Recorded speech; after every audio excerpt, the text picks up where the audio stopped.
And I'm here with children's artist Laurie Berkner. Man, I am excited about this, and I know you will be too. Welcome, Laurie, to the program. Thank you. I'm glad to be here. Well, take us back to 1992 when you first started as a professional musician. Did you ever think you would be where you are right now? No, definitely not. No, I was just starting to become a preschool music teacher during the day and was playing in bars and cover music and my own sort of rock band at night. So, I mean, I was hoping I'd be a musician, but I didn't think I'd be doing stuff for kids. Wow. So, what really inspired you to start singing children's music?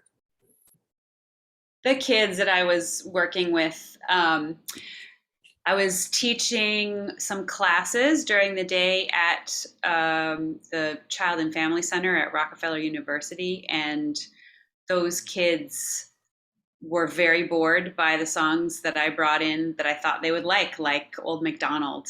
And I thought maybe I need to start writing some songs for them because they could just tell me what they want to sing about, and then I'll write the song, and then everybody's happy. So that's kind of where that started. So, People's Magazine dubbed you as the queen of children's music. What traits do you hope that your music passes down to kids for generations to come? That's a great question. I mean, I really try to write songs that I hope will help kids connect to themselves, their feelings, um, to other people, make them feel happy, loved, interested in things around them, and empowered. So I guess I hope that the music is something that has staying power and that brings positive things to them as individuals that they carry with them beyond just when they're singing those songs as preschoolers. That's awesome. So, some of your most beloved classics include great songs such as Victor Vito and We Are the Dinosaurs. Tell us a little bit about the how Victor Vito came about. Sure. Victor Vito was one that I, I had kind of in the back of my mind for a while. I had an accountant named Vito Sclafani, and his accountant firm was Vasco Accounting. So I thought his name was actually Vito Vasco for a really long time. And before that, I had an accountant named Fred, and his last name was Fishkin.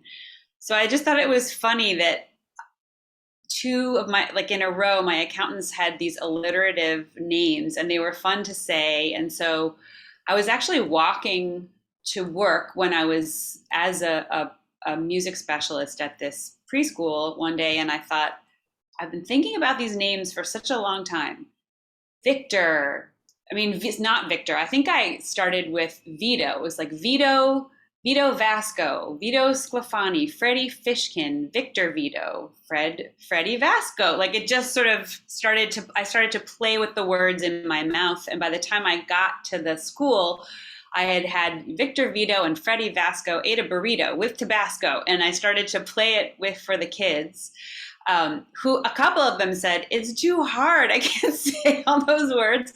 But I noticed that they said that, but then the next week they asked me to sing it again and they wanted to really learn it. So there was something exciting about mastering those sounds that I think really made the song work. So yeah, I just kind of made it up while I was walking, and then when I got there, I we tried playing it fast and slow, and I really like watched the kids and saw what they responded to, and eventually it became that song.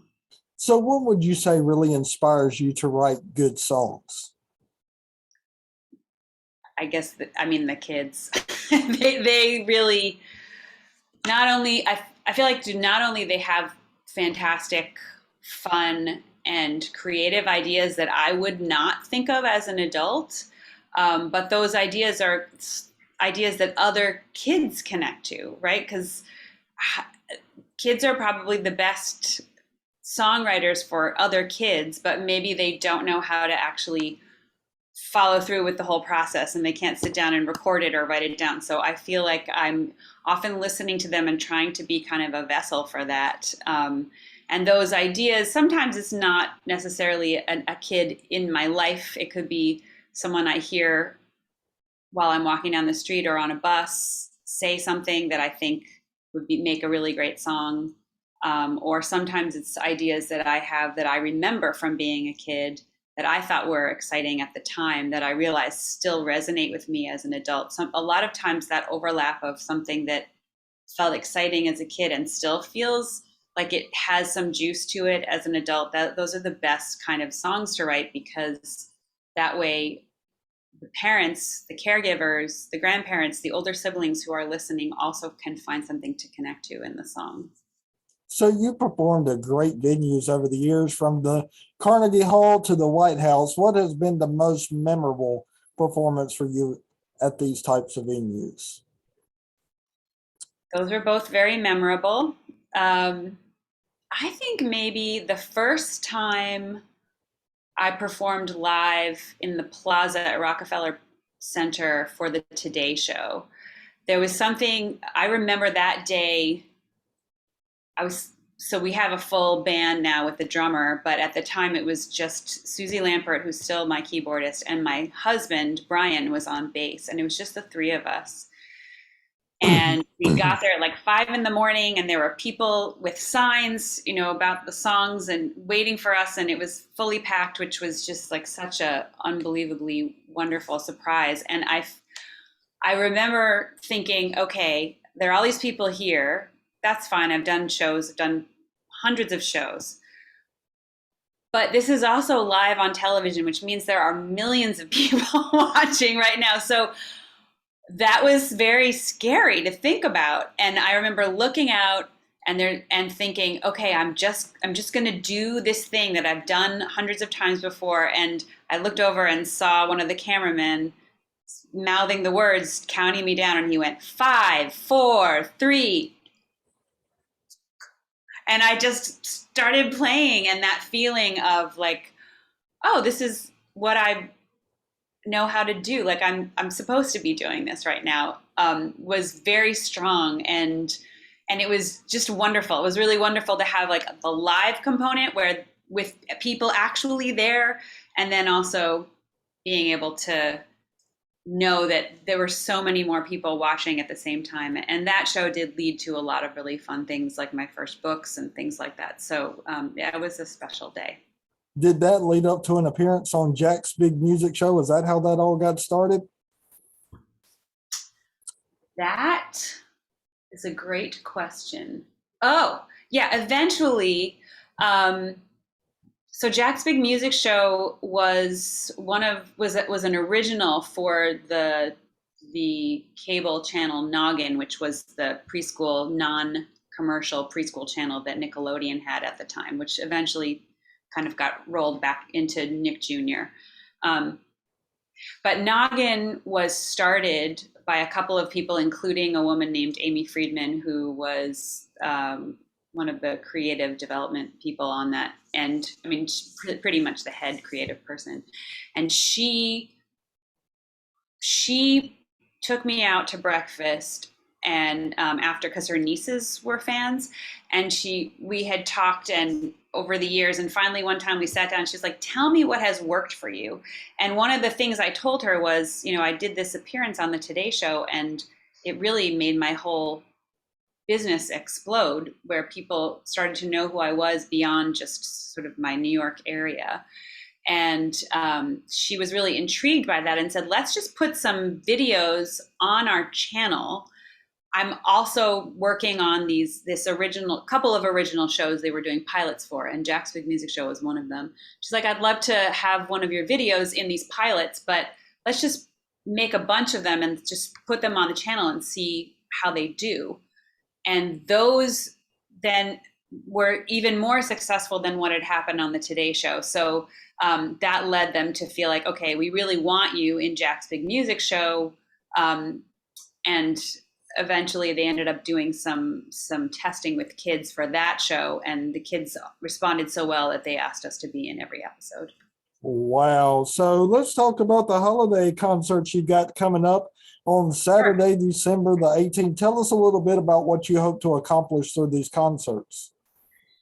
Yeah, I mean, because of COVID, we have not really been able to perform live very much. We did a couple shows summer of 2021, outdoor. Those were wonderful. The Balloon Festival in New Jersey and Ravinia is a big outdoor concert series outside of Chicago that I've played for 10 years now.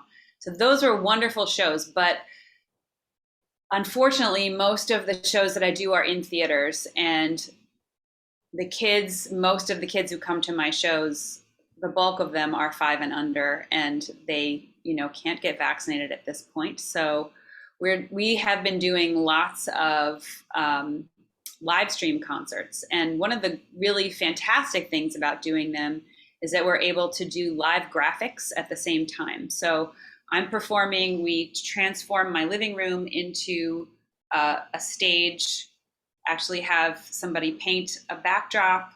We hang the backdrop, and then there's some green screen elements that get brought in to make it more magical feeling. There are graphics in front of me as well that are done. And Katie Schneller, who works for me, she sits there and is triggering them as I'm playing a song. I'm singing about Victor Vito and Freddie Vasco, and those little ferrets pop up and the collard greens pop up, and we have little searches going on visually for images on the screen. We'll have some snowmen this time. We have a whole hour-long pre-show before the show starts where there are videos, and there's a winter game, and I'll be doing holiday songs at the show.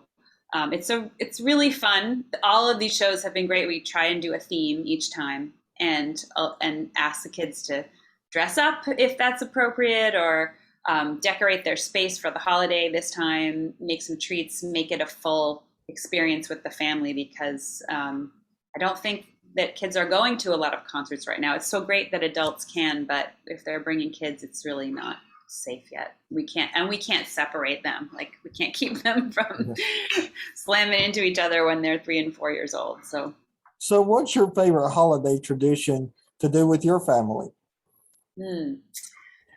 That's a really good question. I love singing carols together, and also going and picking out a tree. It's always nice. Just having it in the house is wonderful. And I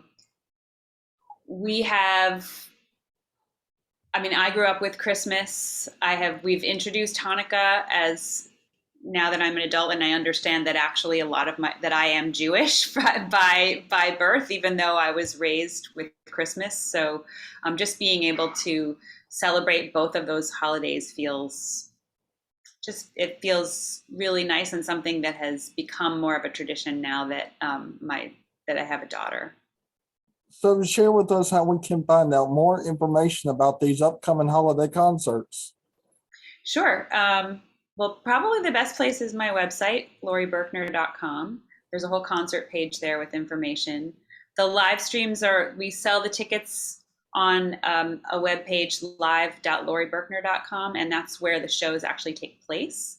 And there's stuff up there now, so that's probably the best place to get that. But also, if you follow me on any social media, Instagram and Facebook in particular, but also Twitter, TikTok, Pinterest, there's a lot of information in all of those platforms. So what are your musical goals for 2022? Well, I've been working on, I have a series on audible.com, on Audible Kids, that's called Laurie Berkner Song and Story Kitchen. And those are